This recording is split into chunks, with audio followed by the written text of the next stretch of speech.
first going to introduce our three speakers and panelists tonight. To my immediate left is Jose Maria Arrufat. Jose Maria founded the law firm of Arrufat Gracia in 2005. He previously worked in the legal department of a Fortune 100 company, and before that he worked for a top New York law firm as well as a prominent international law firm in Madrid.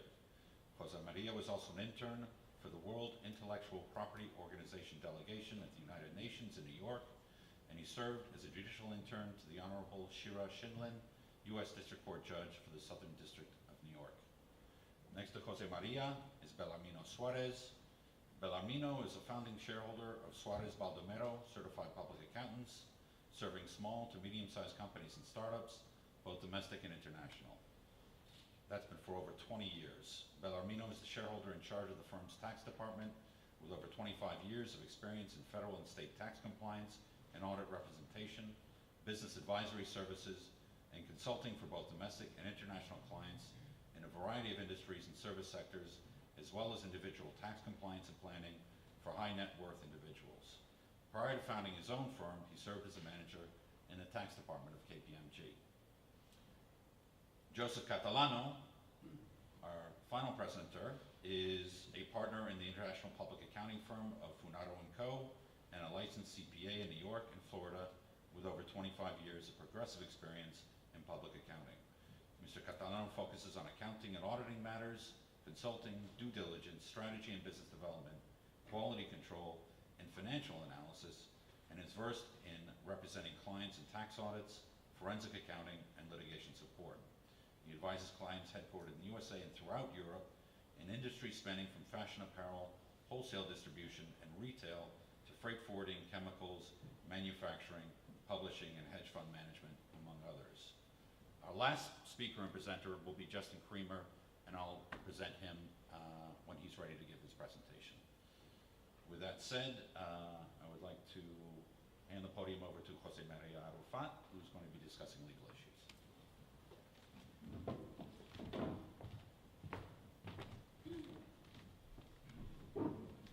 Thank you, Steve, and thank you, Gemma. Thank you to the Calderon Foundation and to the Chamber of Spain-U.S. Chamber of Commerce for the opportunity to be here and talk a little bit about entity formation. What are the possibilities when forming a company for entrepreneurs, for small businesses? I will start by saying that there's really not an answer to what is the best entity to form without really knowing the background of what the operation and the business is going to be. Throughout the years, and today we'll be talking about LLCs and corporations only, but there are other entities. But throughout the years, you get to different situations that will require, or that will make more appropriate different types of entity. And for instance, what normally we'll do is spend the first 15 minutes of any interview with a client discussing, okay, what is the business model going to look like? What is the tax residency of the shareholders? What is the purpose of this entity? Are you gonna be selling the company? Are you gonna be selling a stock option? Are you gonna be providing stock options to your employees? Are you gonna have just a holding company, or is this gonna be operating? In what state are you gonna be operating? So how much capital are you gonna be investing? What is the budget you have for this? And those are just some of the factors that you really, is this a regulated sector? You need to start by knowing your field and what the company is going to do to really be able to say what the most appropriate, I wouldn't say the best, but the most appropriate entity will be. So today is just without having the privilege of knowing that information about potential company creators, I will just have to go to the general terms of the entities. So I will be talking about the general characteristics of LLCs and corporations, the non-tax advantages of both, and description what that is versus a non-incorporated business that operates under a DBA, for instance. Talk a little bit about New York versus Delaware. And if we have time, I'll talk about compliance issues or legal compliance issues and doing business in other states other than the state of incorporation. corporation. My colleagues will be talking more about taxation issues and tax compliance and accounting issues later. So entity characteristics, in an LLC and a corporation, what we're going to be looking is at liability. So do we have a limitation of liability? Do we have who's controlling and running the corporation? Can we transfer freely the interest or the shares? What's going to happen to the continuance of existence of this company? Is that relevant or not? And taxation is very key on. It's a big difference in normally. Taxation plays a big role when choosing a corporation or an LLC, and they'll get into that. So liability, from the liability point of view, really, there are some minor differences, but really both entities, corporations and LLC, provide the same level of protection to the members. So there's a limitation of liability. We create a separate entity that will have a life independent from the shareholders or the members. So there's really a key similarity for both of them. You won't find much difference in LLCs or corporations to that extent. The control, who runs the company, in a corporation you have the board of directors or a sole director, under which you have the officers, which you will have to have, in New York you have to have a president, secretary, and treasurer. That will be 3 officers, but it could all be in the same person. In the LLC, you really could copy, because the LLC offers, one of the advantages we'll talk about, it offers a lot of flexibility. You could have the very same structure, but normally by default, the LLC could be either managed by the members, what will be the shareholders in a corporation, or it could just be managed by managers. We could also put officers underneath, and you will do that when the company grows and is larger, so you have what it will be like the managers, and then underneath you'll have officers. So the key on the LLC, though, is that you have a lot more flexibility to structure the appointment of officers, the managers, what they can do, what they cannot do, restrictions, how they operate, is significantly more flexible than a corporation. Then we go to the transferability of the ownership, the interest. In a corporation, you normally have the shares, and when you can impose both by the bylaws or both by the shareholders agreement. You can impose some restrictions in the transfer, like a right of first refusal is often imposed. But at the end of the day, when you sell the share, again, there are exceptions to this, but normally when you sell the shares in a corporation, it goes together, the voting rights with economic rights. In an LLC, you can divide that. You have flexibility, so we can structure in a way that the voting rights and the economic rights are separate. And it's, again, you could structure in a way that the mere transfer of the membership interest without being approved by the corporation, and it happens often, it will only carry the transfer of the economic interest, but not the voting interest. So the control of the corporation is separate. Again, that's what I consider to be an advantage on LLCs if you can set it up properly at the beginning. Then continuance of existence, that used to be an issue when the LLCs have been around since the late 70s, but they really became popular in mid-90s, and so we have a pretty new structure. And one of the issues at the beginning was like, you can limit in an LLC, or right now most statutes allow you to have a unlimited life of an LLC. But you could also regulate that the LLC will end upon certain event, upon the death of one member, or you could regulate it upon completing certain objectives. While on the other side, a corporation will have a continuing existence. It will be a perpetual existence. So the next thing we're going to talk about is the non-tax advantages of corporations versus LLCs. Normally, the corporation has a attach a more prestigious recognition. You are normally public companies will go with corporations, publicly traded companies will go with corporations. It's more like a status symbol. It's preferred also to issue stock options, although it can be done also with LCs, but to issue stock options if you're going to be raising large amounts of capital will also be preferred. You have an issue with legally when you are facing litigation.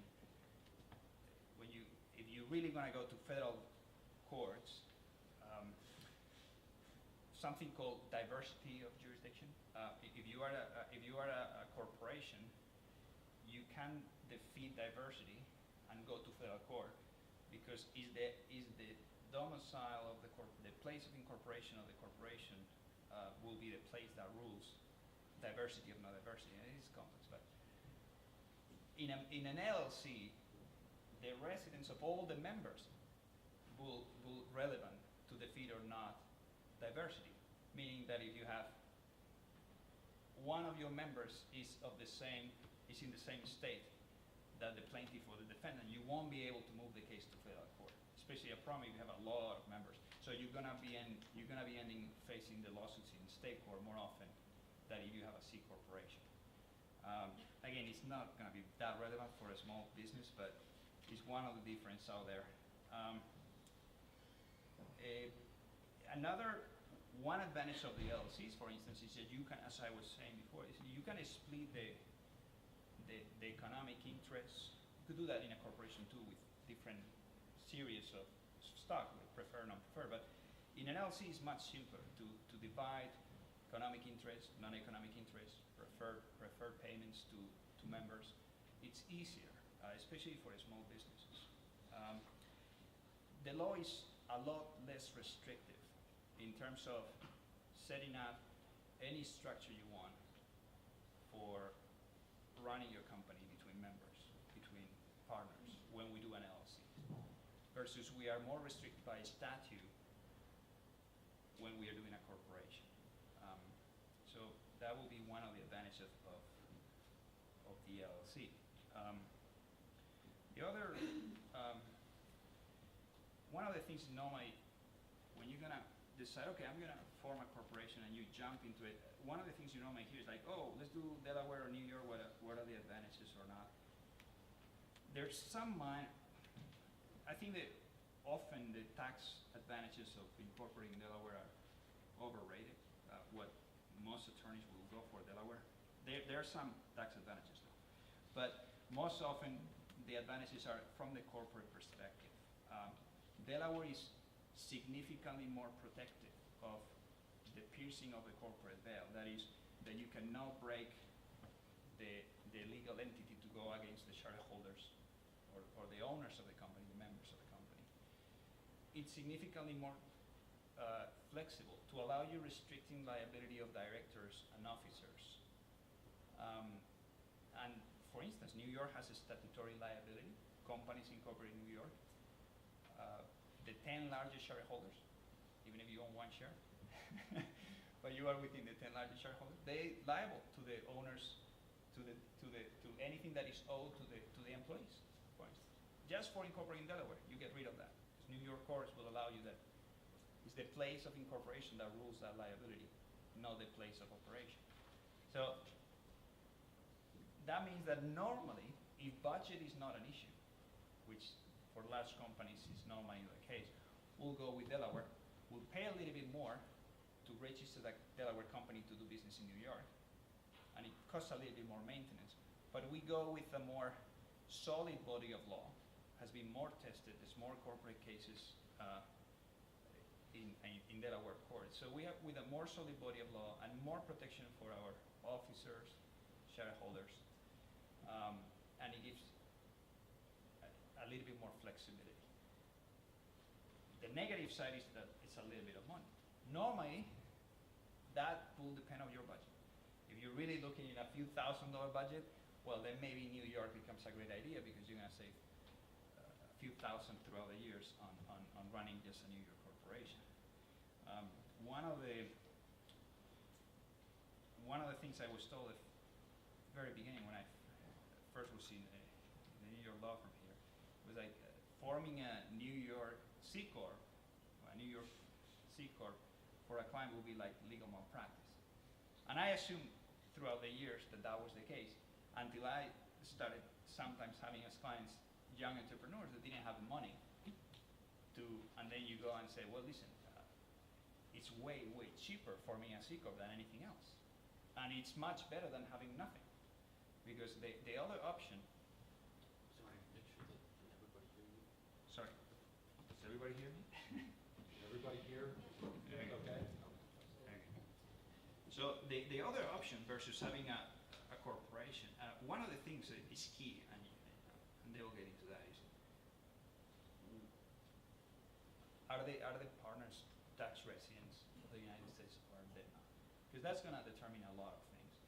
But a C corp could be a great entity when you have foreign members, and you are just going to operate a small operation in New York State, and if that will be cheap option to run a company in New York, and it offers significantly more protection than just running under your own name with a DBA, which is the last option that will definitely be my practice to recommend that. Will be to operate just with a DBA. A person can go and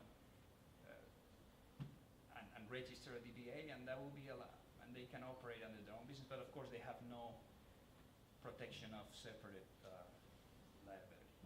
Well, I'm gonna pass the, I'm gonna later probably I'll pitching a little bit more, and we have questions and answers, but I'm gonna give the podium to Joe. Justin. Good evening, everyone. My name is Belarmino Suarez. Suarez, did anybody watch the soccer game today? Just one clarification, folks. I am not related to Suarez. I was wondering if that's why they put me in the corner over there, but I guess that's not the case. In any event, just to build up on Jose Maria's comment, structuring a business, whether it's large or small, is one of the most rigorous and strenuous undertaking for an entrepreneur. You really have to understand the differences between the accounting consequences, the tax consequences, and the legal consequences. There are many pitfalls. It can be costly, it can be frustrating if it's not structured properly. When I started to prepare for this presentation, I started to write and write and write, and I realized how boring accounting is, okay? So I just want to trim it down and give you some of an insight on what's critical, what's pertinent to start a business. One of the most important things for an entrepreneur is to have a business plan. You have a business plan, you have an idea. How do I evolve? How do I create that idea? How do I bring it out to the market? That's key. Budgets are very important. I need to understand how much I'm going to need, payroll, real estate, if I'm renting, the cash flow projections. That's the other thing. Budget to cash flow projection, and I need an exit strategy. What happens if after 3 months my business is not doing well? Do I continue borrowing from my personal line of credit? Do I continue borrowing from my credit cards? No, at that point in time I have to decide. Am I going to fold up the shop, or am I going to borrow more money to keep on expanding and growing the business? Once you decide what you want to do, then you go see Jose Maria, or you go see Joe, or you go see Belarmino, and then let them know, hey, I got a great idea. I want to start a business. So how do I structure? Where do I go? How do I do it? So Jose Maria is going to tell you, okay, let's do an LLC because of A, B, or C reasons. Let's do a corporation because of A or B, C reasons. So it's important that we understand what we are confronted with, what you're bringing to me. It's like a doctor. I need to diagnose your problems before I can prescribe a medication. So that's key, okay? Once Jose Maria decides to form or create an LLC, whether he creates it in Delaware, he may form it in Delaware, but I may operate in New York. So if I operate in New York, I'm a foreign corporation to New York. I have to register with New York. So then you come to the accountant, Suarez Palomero, Joe, or maybe Jose Maria's office will do it. They will get an ID number for you. That's a federal identification number. You'll be registered with the IRS. With that number, then you can go ahead and open up a bank account. Then you can hire employees. Then you can pay taxes. I know, paying taxes, painful, right? But it's good. You're paying taxes, you're making money. So think about that, okay? There's an upside to it and there's a downside to it. So you go to Jose Maria, forms the LLC, forms the corporation, come to us, we register the business, get an ID number, then Bellarmino. What do I do from here? Well, we need to decide on what accounting method you're gonna use. Whether you're gonna use a cash method of accounting or you're gonna use an accrual method of accounting. Okay, so what's next? Then, am I gonna have a calendar year for reporting? Am I gonna have a fiscal year? Distinction between a fiscal and a calendar year. Fiscal is any other year end, a year end other than a December 31st year end. So that's important, okay? So you have to know whether you're gonna file on December 31st, you have a March 15 filing deadline, or you have a June 30th deadline or June 15th. So how do I maintain my books and records, Bellarmino? What do I need to do? Well, once you open up bank account, the next thing you should consider doing is an automated accounting software package. There's small software packages out there. QuickBooks is very good for small startup companies, and believe me, there are large companies that are using QuickBooks, okay? So you wanna have an automated accounting system, you wanna be professional. So you wanna make sure you have your checks are typed up, not handwritten, your bank account can be reconciled a lot easier. So from that automated accounting system, you can formulate a chart of accounts, which is a listing of all the accounts that you're gonna use in your business. You formulate your balance sheet, you formulate your profit and loss statement, a trial balance, all of these things which will lead into, Joe has the tax part of it, to the preparation of the tax return, the preparation of financial statements. So my method of accounting recommended is that you have an accrual method of accounting. Why? Because it allows for flexibility later on. If you need audited financial statements or compile financial statements, they're already there. It's an accrual method of accounting. It's a method of accounting that you need to sit down with your accountant to understand, okay? Once I decide on the method of accounting, I have my QuickBooks, then how do I maintain my books and records? Okay, well, you have that checking account. That checkbook is a critical part of documentation. The key of an effective accounting system is to maintain books and records that capture the information accurately and timely, okay? So how do you do that, okay? Checking account, you write your checks, you record them, you balance your checkbook at the end of the year, be it 12 months, be it a fiscal, you compile everything, you have a balance sheet there. You have a profit and loss statement. That profit and loss statement and that balance sheet will be handed over to your CPA, and they will make the proper required adjustments to formulate a tax return and a financial statements. What's going to dictate your financial statements, the kind of services that you require from a certified public account? Well, it's going to be whether you have a line of credit with the bank, whether you have shareholders that require financial statements to be audited. So those are the criteria that will dictate the type of accounting service you will need. Stay away from the audits, try to do compiled financial statements. If you maintain your books and records accurately, then you know what, you have credibility. Your accountant will be able to decipher any complicated tax issues or accounting matters rather simply. What else am I gonna cover?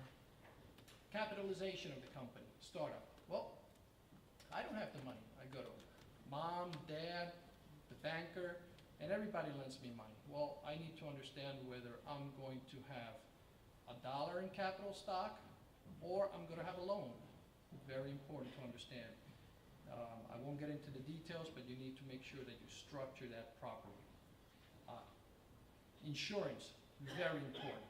You need to know whether you require a product liability insurance, a general liability insurance, a malpractice insurance, a director's insurance. Key. Contracts. Go see Jose Maria, that's how he makes a living, okay? Make sure that you consult with an attorney. Have him review your leases. Have him review your shareholder loan agreements. Have him draft up a shareholders agreement. have him draft up the bylaws. Those are critical.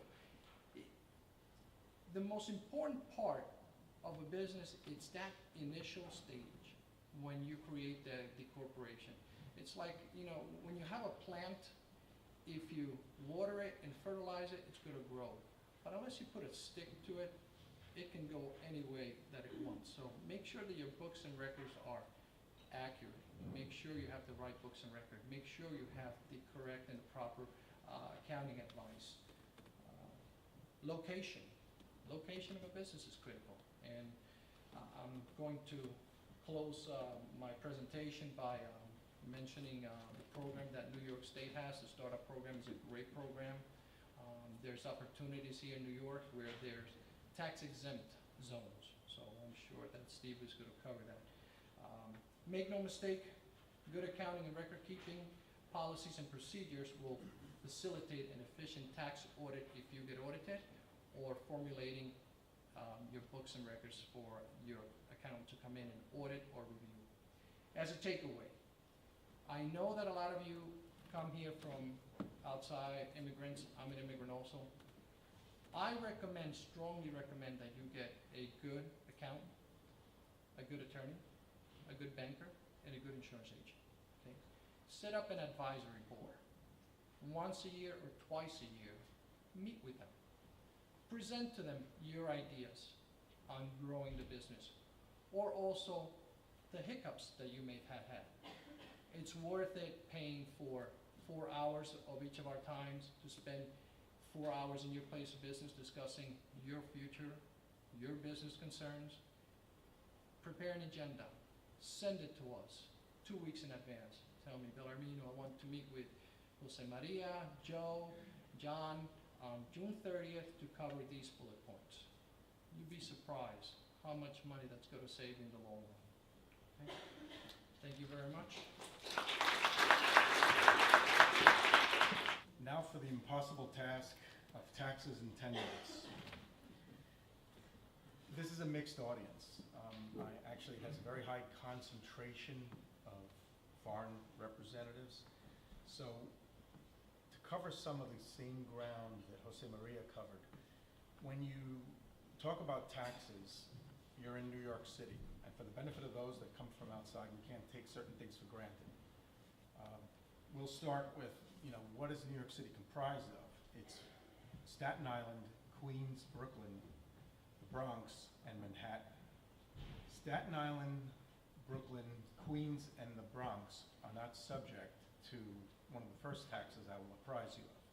Between 96th Street and the bottom of Manhattan, those of you who find yourself in a position inside your businesses of paying about $250,000 or more of rent a year are subject to commercial rent tax. So that's one of the first eye-openers.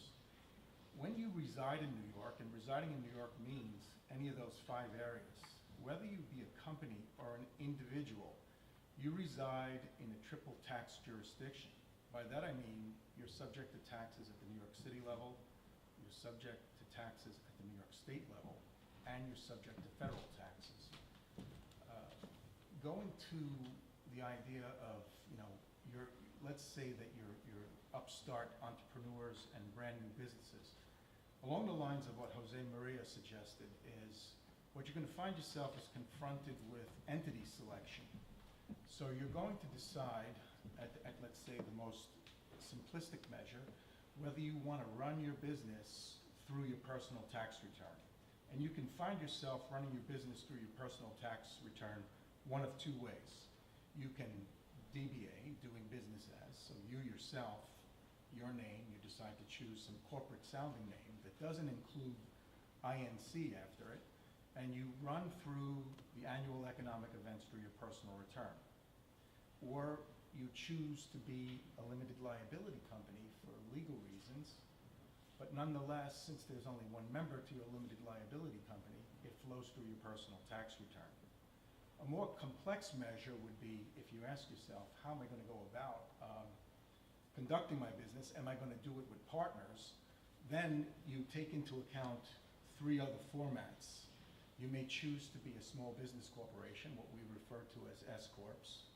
You may choose to be a partnership, in which case your participation in the partnership might be either as a limited partner or a general partner.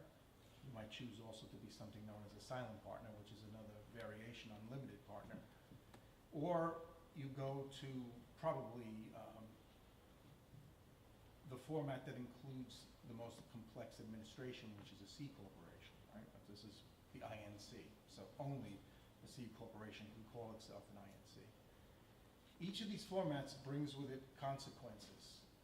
The single member LLC, as I mentioned before, results in doing your taxes as though there is no entity separate from yourself. You do it with your personal tax compliance. If you choose to do it inside of a limited liability company with another member, where there are at least 2 or more of you, for those of you who are foreign and you're considering bringing on partners, I have to say that a limited liability company or partnership are your only options. You can't choose the S Corp. The S Corp is limited to 100 participants, and they cannot be non-resident aliens. You could be a resident alien and possibly be involved in one, but it's not a format that I would recommend. So some of the key distinctions that Jose Maria might have alluded to is that when you operate as a partnership or you operate as a multi-member LLC, and an LLC has a feature, it can choose to be taxed as a C corporation, or it can choose to be taxed in partnership type form. If you elect to conduct your business through either an S corporation, a partnership, or a multi-member limited liability company, the taxes that you ultimately pay, with an exception or 2 that I will comment upon, are at the individual level. So you don't find yourself subject to corporate level taxes, you find yourself subject to individual income taxes, with some exceptions. New York City takes the view that small business corporations are a corporation and not a flow-through entity, and thus they will assess 8.85% tax on the operations as adjusted for tax preference items. There are other areas of taxes to concern yourself with here as well. I don't know what type of companies you may be pondering. You may be in wholesale trade. You may be in retail trade. You may be in retail trade from several hubs. So another big warning sign goes up is make sure at the start of your venture you assess whether whatever it is you're delivering is subject to sales tax. Okay. Sales tax is a very serious consideration because there are enormous penalties that surround the responsibilities behind you're sort of deputized by New York State to collect sales tax on its behalf. If you fail to do so, they will come in and shut your business down under extreme circumstances. Similar responsibility falls for those of you that are employing people. And I would also say, speak to one of your advisors, be it your attorney or your certified public accountant, about paying people, quote, off the books, paying people cash, making the decision that someone's an independent contractor when you're the only company they're servicing, because the responsibility when it comes to payroll taxes here is you're once again deputized, but this time you're deputized by 3 taxing jurisdictions, the city, the state, and the federales. And so in the case of the federal government, if you have employees that you are, through some magical conjuring, trying to portray as independent contractors, and the federal government comes in and differs and demonstrates their point, they can pursue the taxes you should have withheld from the people themselves from your pocket alone. They'll look to identify a responsible party, and under some arcane rule inside the federal regulations, they'll come and say, well, you didn't say take the 30% you should have taken at the federal level from this person, so now you can pay me that, and you can pay me a penalty equal to that. Again, this is a tough task to take you through in 10 minutes, but I'm covering very quickly from a tax point of view. You're in Manhattan, you find your rent can be subject to tax. Your product in any of the 5 boroughs can be subject to sales tax. Your income, if any is left over, will be subject to some kind of income tax that's either assessed potentially twice if you're working in the corporate form, where the results of a corporation are tallied. If there's profit at the end of the day, that profit is subject to corporate level taxes. If you then decide to make a distribution in the form of a dividend to you, then after those corporate taxes have been assessed, you make a distribution, and that too may be subject to a second level of taxation. So when you hear people throw around the concept of double taxation, that's one of the drawbacks to a C corporation. The good news is, inside of a C corporation, before you get to that point of having taxable income, feel free to liberally award yourself salary. When you award yourself salary, you find that your profit now has been transformed to something that's taxable at the personal level. So again, the tax horizon: commercial rent tax, sales tax, personal income tax, corporate level tax. There are other taxes that can arise here as well if your business is real estate. Upon the transfer of real estate, you'll find yourself subject to transfer tax. So it's a very serious consideration. But the entire process, of course, involves engaging an advisor. Prior to engaging an advisor, you really need a good grasp on how do you intend to go about your business, and what are your medium-term and long-term plans. You certainly don't want to operate as a sole proprietor if your plan is rapid expansion. You don't want to operate as an S corporation if your plan is to engage foreign individuals in the affairs of the corporation. If you wish to, and we have some hotbeds of, say, new economy businesses. The Brooklyn waterfront, shortly the Roosevelt Island there's a partnership involving universities and foreign governments to create sort of a Silicon Valley. We already have like a Silicon Alley somewhere between, say, 14th Street, 23rd Street. But with many of the new economy companies, your thought is, I think I've got a hot commercial ticket. I think I'm going to take it public at some point, in which case you want to more or less engage your business in some form of in corporate form. Because if you want to take things to public markets, you more or less want to be either a limited liability company that chooses to have itself taxed as a C corporation, or just go straight forward with the C corporation.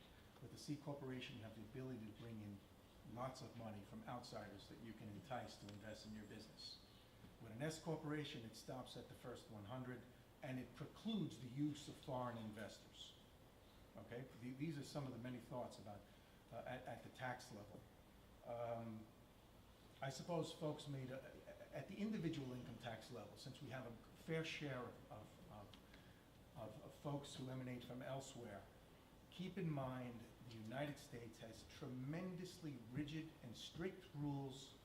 Imagine that you're here, and we have to get a little immigration law in here.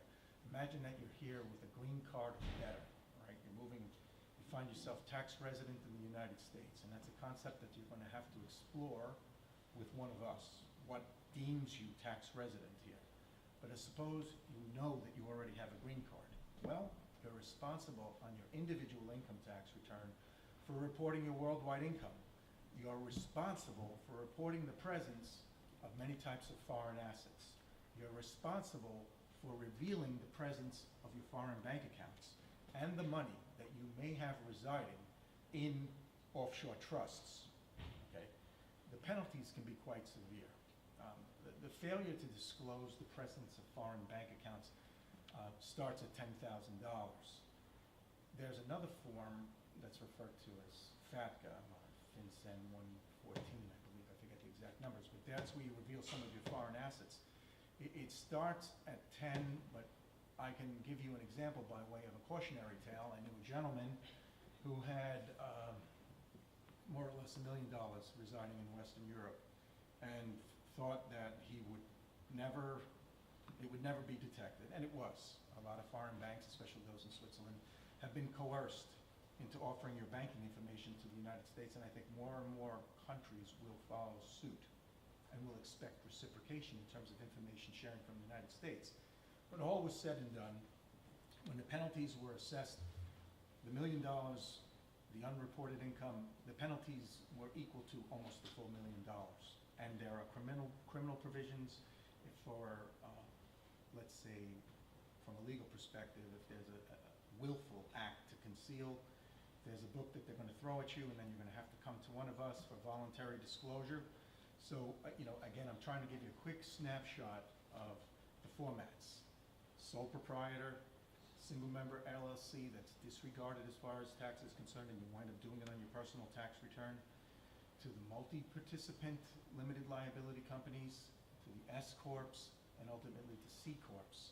I think the most important thing for you to take away here, since I imagine you're at the start of your businesses, and I would imagine many of you are going to function in the limited liability company format, is be careful with your foreign assets and the responsibility to report on as much. And the other part is, of course, strong legal agreements, and should the tax authorities come, engage outside assistance to protect you against any possible audits. And with that, I believe I've reached my 10 minutes and possibly a few minutes more, but I appreciate the opportunity to speak. Now I'd like to introduce Justin Creamer. Justin is a senior project manager on the international desk at the New York City Economic Development Corporation, responsible for programs aimed at attracting innovative business from around the globe to New York City. Initiatives managed by Justin include the World to NYC program and NYC Next Idea, both of which he'll be discussing during his presentation. Prior to joining the New York City Economic Development Corporation, Justin was a country manager and a senior consultant with Gallup, based in Baghdad, Iraq, and New York City. With that, thank you. Thank you.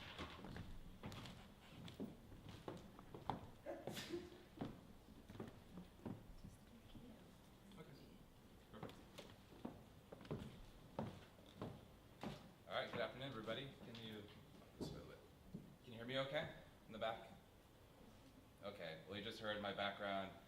Prior to the New York City Economic Development Corporation was with Gallup, which you may know is a polling company, so it's only fitting that I'm going to start by asking you another polling question. So if you are an entrepreneur that's in the audience, could you raise your hand if you consider your business to be a tech-enabled company? So that could be an app, that could be a software service. Okay, so it's about 4 or 5 people. And then the rest, I assume, your traditional small businesses, maybe trade, those type of things. Okay. And then my second question would be, how many people in the audience here are not currently in New York City or United States? Your business is based overseas. Anybody? Nope. Okay, so we all got local folks here. Great. So once again, my name is Justin Creamer, and I'm with the New York City Economic Development Corporation. I'm a senior project manager, where I oversee the international initiatives that we offer. The city of New York, since you're all here, you very well know that it's a very international city. It's part of our DNA. 36% of all residents in New York City are actually foreign-born, and about 40% of employees in New York City, or the working population, are foreign-born. So it's really an instrumental part of our city's economy.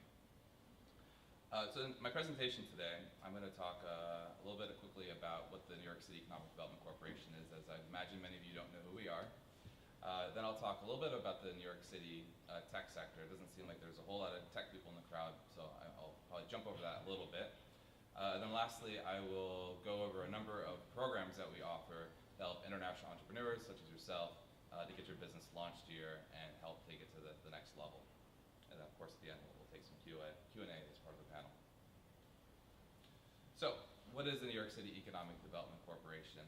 So technically, we are a quasi-government agency.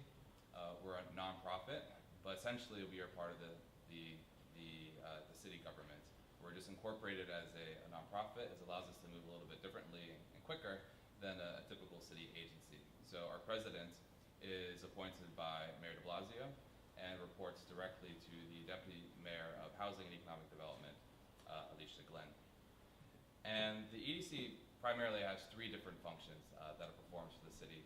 The first is we manage the city's property. So we help buy, sell, and lease out those properties. Secondly, we are a capital development group. So we use the existing physical property in the city to help catalyze economic development in different areas to really help uplift New Yorkers who live there, and of course, New Yorkers all across the 5 boroughs. You may be familiar with some of the projects that we've helped support in the past. Has anybody here ever been on the High Line before? Only one piece? All right, there we go. It's more like it. So we helped support the High Line coming to fruition. Has anybody here ever taken the East River Ferry before? Oh, we really gotta do that. It's fun. It's a cheap way to see the city, and it's a beautiful view. But those are two World Trade Center, Barclays Center, Yankee Stadium. Those are some other projects that we've helped support in the past. Third part of the organization, which is where I'm located in, it's called the Center for Economic Transformation. And we're tasked with getting to know the different industries within New York City and helping support them so that they stay in New York and they continue to hire New Yorkers and continue to grow within the city. So the way we're structured is we have different desks that help support what we consider the legacy industries in New York. So that's manufacturing, fashion, finance. And then we have a number of desks that oversee the more emerging economies, if you will. So tech, biosciences, and green technologies. So I myself, as I mentioned before, I kind of work on a little bit of a unique desk as the work that I do, because I'm working with international audiences, cuts across all those different industries. So a little bit about New York. I'll go through this fairly quickly since you're all here already, but why New York? Well, first of all, New York City is the largest market in the United States, 8.4 million people here. Beyond that, there's plenty of partners for you to work with. There's over 200,000 small and medium-sized businesses that are based in the city. On top of that, there's 42 Fortune 500 companies that have their headquarters within the 5 boroughs. That's the most of any other city within the United States. The city is the financial capital of the United States, if not the world. In the past, that meant institutional banks, but as the city has really grown into more of a tech-centered economy, you're seeing a lot of VCs and angel investors that are available here as well to really help get your small business off the ground. And lastly, again, you have 8.4 million people here, so you have a talented set of people to hire from.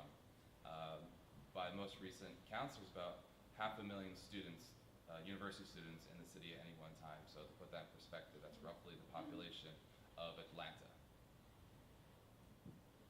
So right now is a really exciting time to be in New York City as we're going through quite a seismic shift. The city was first founded really as a trading port. From there, it moved on to becoming a manufacturing center. In fact, at one time, it was one of the largest manufacturing centers in the United States.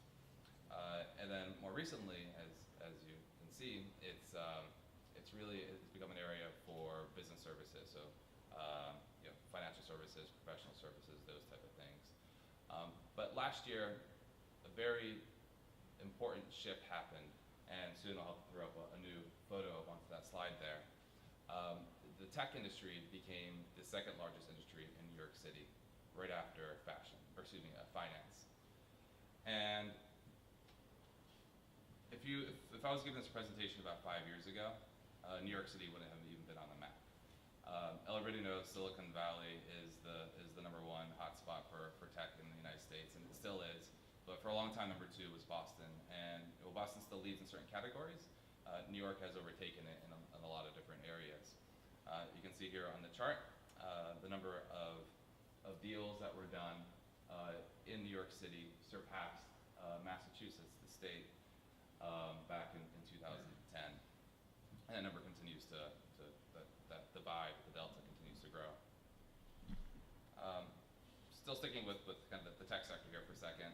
One of the exciting things that's also worth highlighting is that you're really seeing a really large growth in tech companies that are growing in the city, and that's really exhibited by this chart here. If you look to the bars all the way on the right, Q3 2013, 32%, and below that, 32% of all deals that were done at the seed stage and at the Series A stage. Those are very early stage companies. And what that shows us is that, one, there's an infrastructure in place for businesses to get that early stage funding, where that wasn't true only a few years ago. And two, it bodes well for the pipeline of businesses that are coming through New York City. So you've already seen companies like Tumblr or Shutterstock, which have had billion-dollar exits or acquisitions. Last thing I'll mention on the tech industry is one of the things that makes it unique, and especially different than what's taking place in California, is that the tech here isn't just tech, right? New York City, you have all sorts of different industries that are taking place. So what we're seeing is the fashion industry is starting to growing a fashion tech sector. Finance is growing a fintech sector. Um, there's a sustainability movement that's taking place that's having a lot of tech applications to it as well. So a lot of these new businesses that are growing in New York City are really just taking old industries and applying technology to them. So a lot of success. And of course, there is a lot of players who are here who are more well known than the smaller ones that are growing. So I wanted to talk a little bit about the ecosystem here that's developing. One of the speakers a little bit earlier spoke about this emerging kind of tech center that's growing in Brooklyn right now. And this map, two things I want to mention about, just talk about the dots meet itself, and also talk about how this is a good resource for all of you. So first, the red dots indicate the concentration of tech businesses, or startups really, within that area. So you can see that there's three different centers that are really growing spots. The first one on the very bottom, which is in Brooklyn, is part of what we're calling the Tech Triangle. And that comprises of the downtown Brooklyn, Dumbo, and the Brooklyn Navy Yard. And that area is continuing to grow, and we're seeing a lot of exciting businesses come out of there. The second one, which is a little bit further up, is in Soho, also a larger center that's starting to grow. But the biggest one is what we call Silicon Alley, play off of words of what's taking place in California. But that's where kind of the heart of the tech movement is taking place here. So that's the map. This resource, if you have, this presentation doesn't have it, but I'd highly advise you write down mappedinny.com. This is a wonderful resource. It provides all types of information. So if you are looking for an investor for your business, you can go on there, and on the top right, you can click investors, and it'll show you where all the investors are located within New York City. It includes their contact information, websites, all those type of things. If you're looking for a co-working space in New York City, there's a tab there you can click as well that will show you where all the different co-working spaces are located. If you're just curious to see what other startups are, there's a tab for that as well. So this is a wonderful resource at your fingertips. Yeah, you have a question? Yeah, it's mappedinny.com.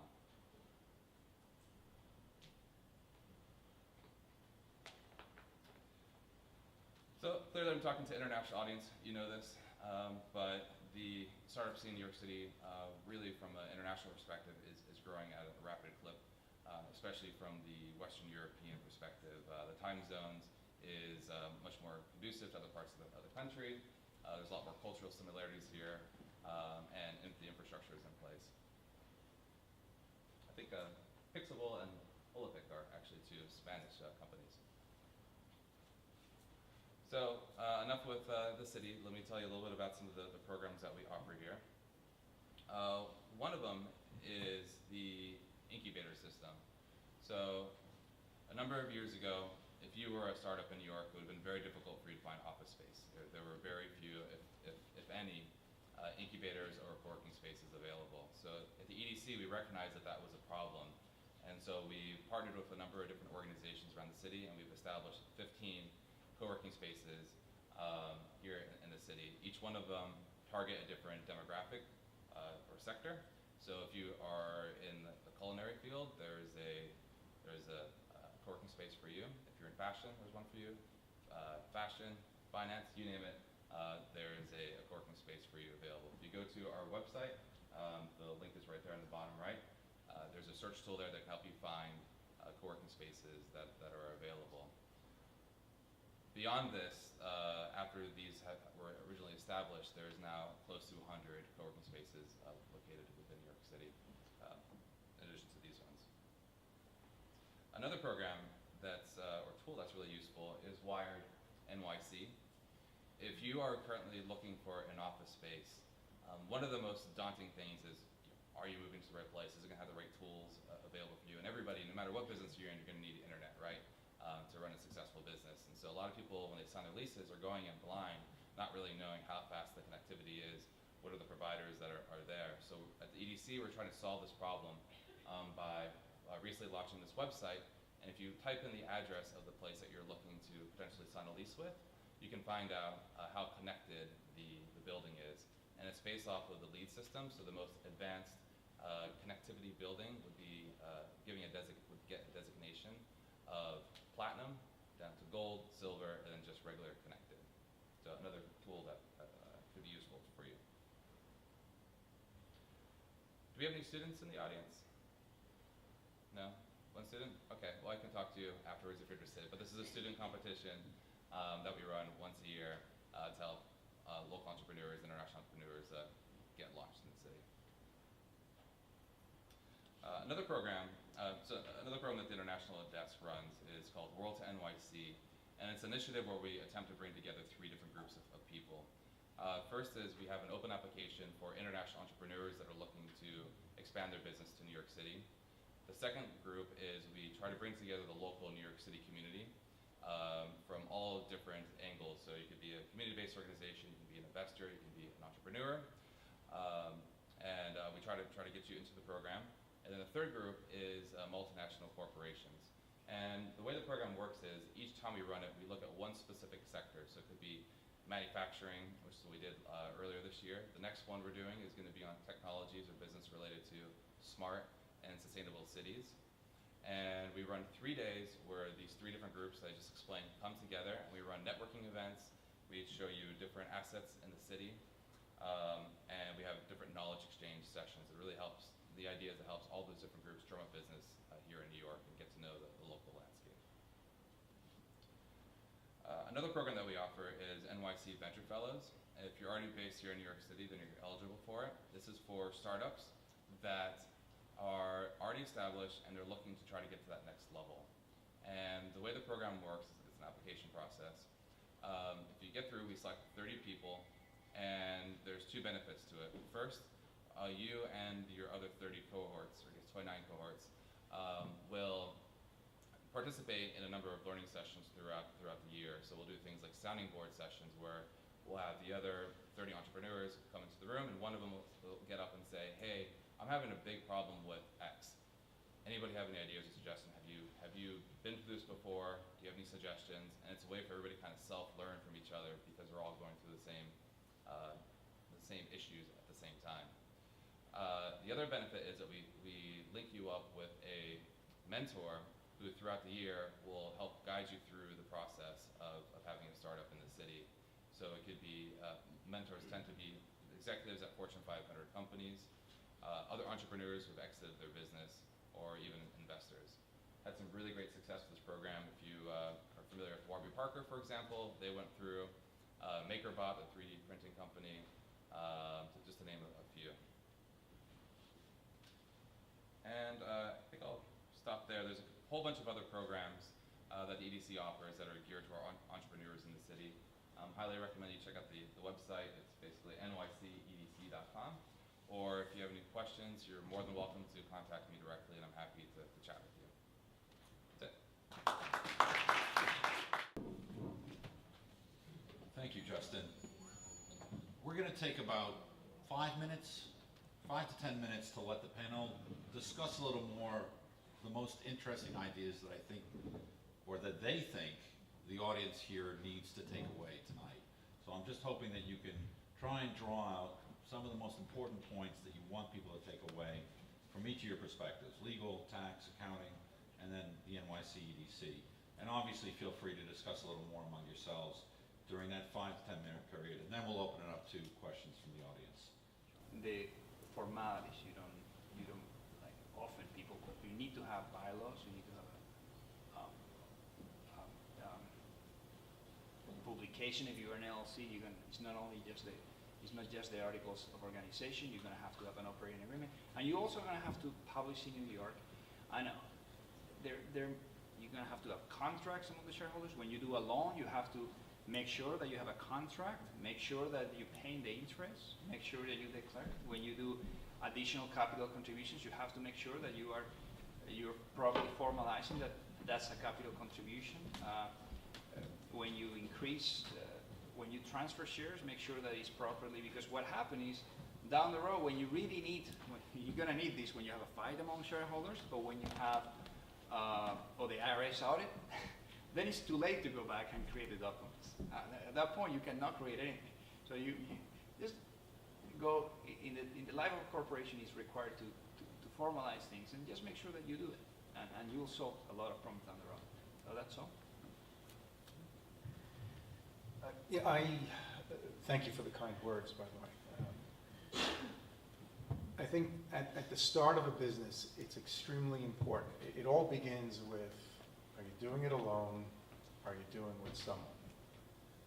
After you make that decision, then I agree with Jose. You have to amplify the formalities.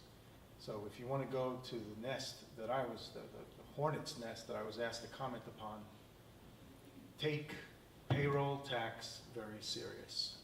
There are two easy solutions here in New York for your payroll tax needs. We have companies that you outsource the function to. One is Paychex, Paychex.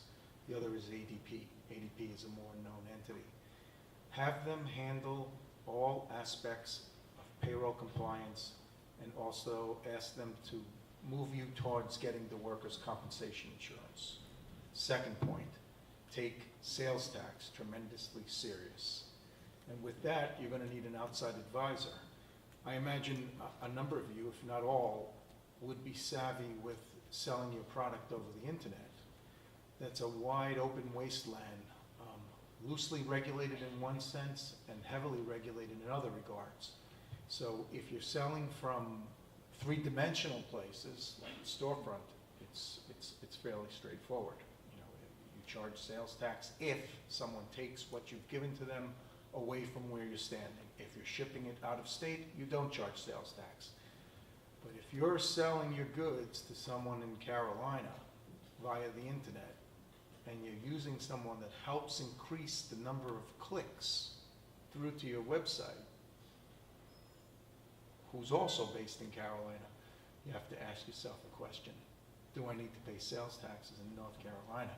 Well, I don't think you should ask any of those questions to yourself. I think you need to refer to your outside advisor, because you can find yourself subject to things that they call the Amazon laws, in which you no longer need something concrete like an employee or inventory or office in a state, and that there are states that assess taxes that are not related to anything other than activity in that state, just for the privilege of doing business, franchise type taxes, activity-based taxes.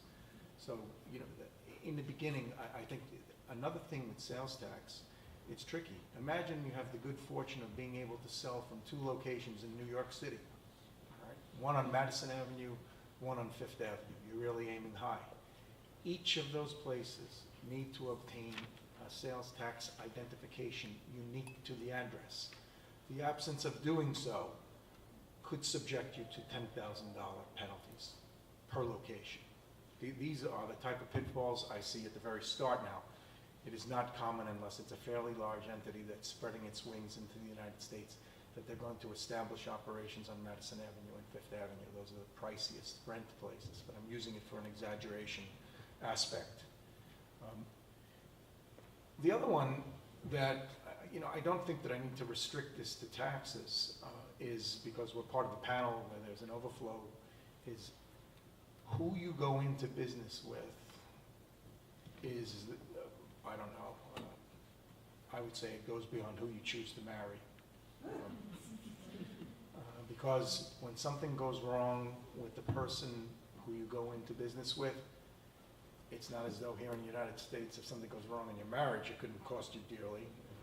But when something goes wrong with your business, you're subjecting your livelihood to serious exposure. You know, I mean, it's your very economic existence. So it goes beyond, you know, I for one am very opposed to doing business with family members. There's something about the company of strangers, qualified strangers, that it keeps everybody honest. You don't have a sentimental attachment. You may develop one, but you don't have a sentimental attachment to question or to feel hesitant to question, was my point. So I think that's possibly the third point that I would amplify at this stage. The two taxes, payroll, sales tax, and the final point, choose your partners more carefully than you choose your mates. Thank you. I also have 3 points to make. I won't give you any dating advice, though, or business advice in that sense. So first thing I want to say is I'm sure most of you know this already, but networking is hugely important in New York City. That's the way business gets done, right? And the good thing for you is that if you're new to New York or you haven't been here for very long, there's many, many different ways to get yourself out there. So I thought it might be helpful to share some of the resources I've heard and seen that helped other entrepreneurs. So, of course, the Chamber is a great place to go, first of all. That'll help you get connected to different people in New York City. Another great place is, has anybody here heard of Gary's Guide before? Gary's Guide is a great weekly publication that lists a lot of the different events that are taking place throughout the city. A lot of it's tech heavy, but a lot of it's not as well. So look them up, Gary's Guide, great resource. Another one, the Mayor's Office for International Affairs has a division of international business. And they have a calendar on their website that lists a lot of the different events that are taking place. So that's another great resource to try to find different avenues to meet people. Meetup.com sounds like an odd one to add to the group.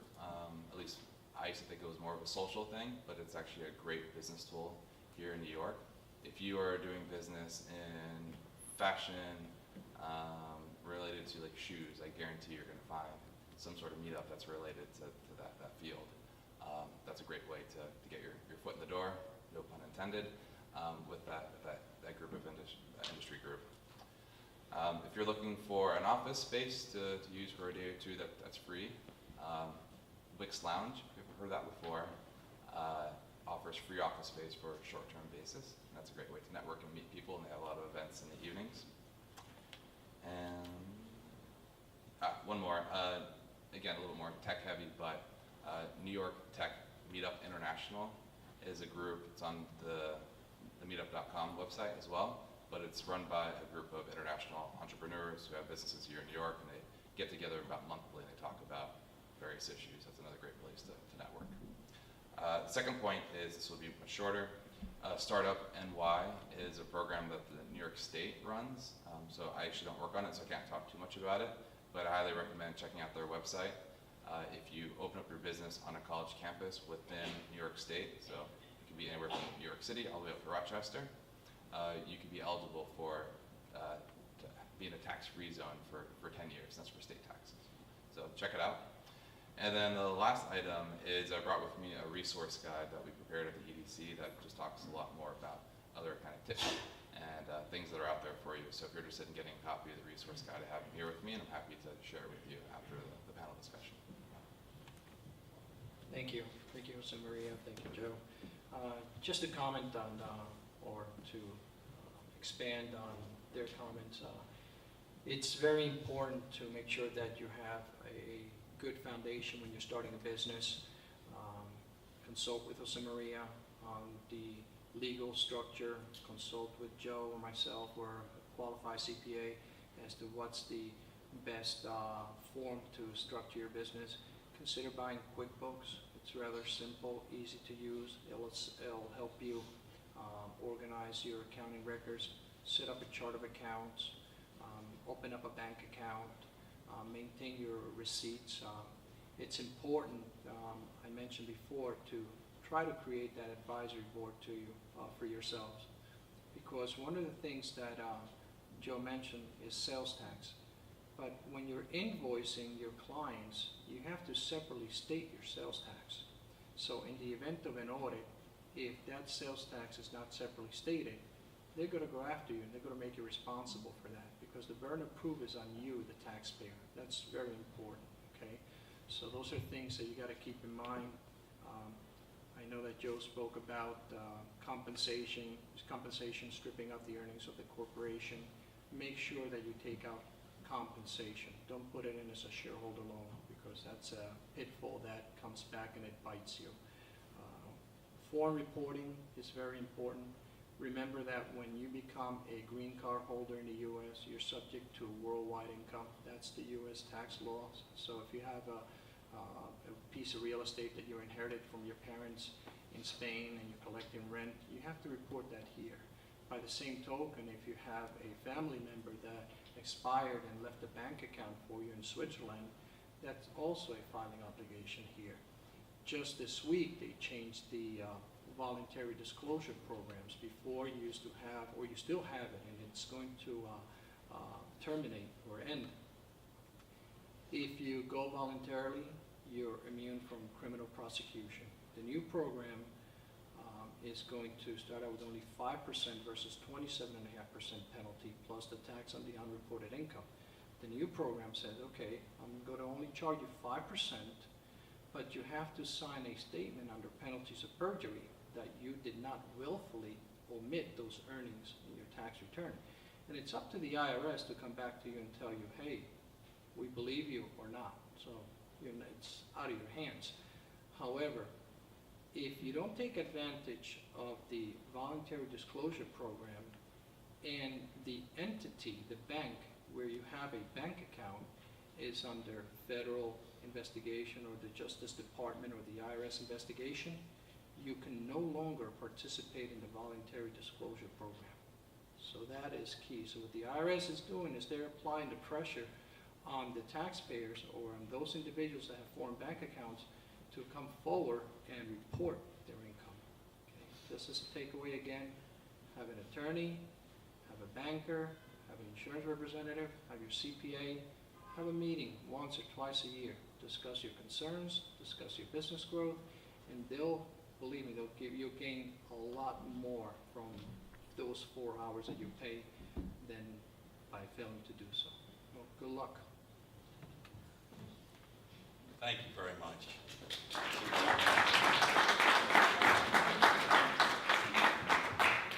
Now it's time to open up to questions from the audience. I don't know, do we have a microphone to hand out, or should they just stand up? Is there a microphone in the back? No? All right, so you're just going to have to stand up and speak loudly. Anybody have a question? I'm sure there's a question out there. No? It can be in Spanish as well if you don't feel comfortable speaking in English. Yes? I have a question. Regarding the ELC, it's more for nonprofits, or what's the difference? Well, normally to form a nonprofit, you will form a corporation. That will be the type of entity you form. Can you speak into the microphone? Yeah. So normally in New York, we would normally form a corporation. It's the same corporation. I mean, the process of formation is slightly different. It depends actually what the company is going to do.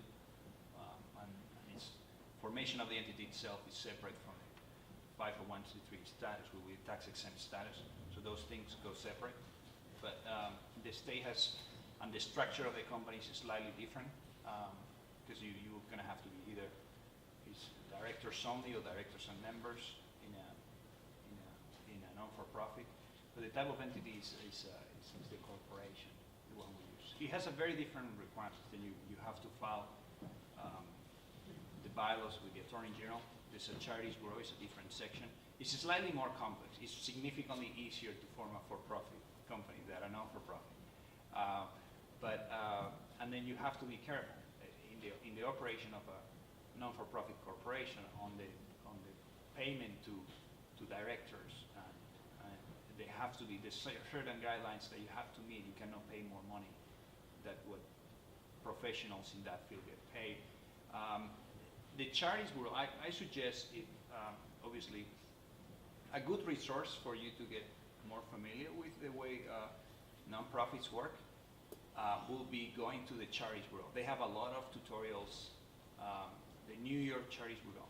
It's part of the Attorney General's website. Okay.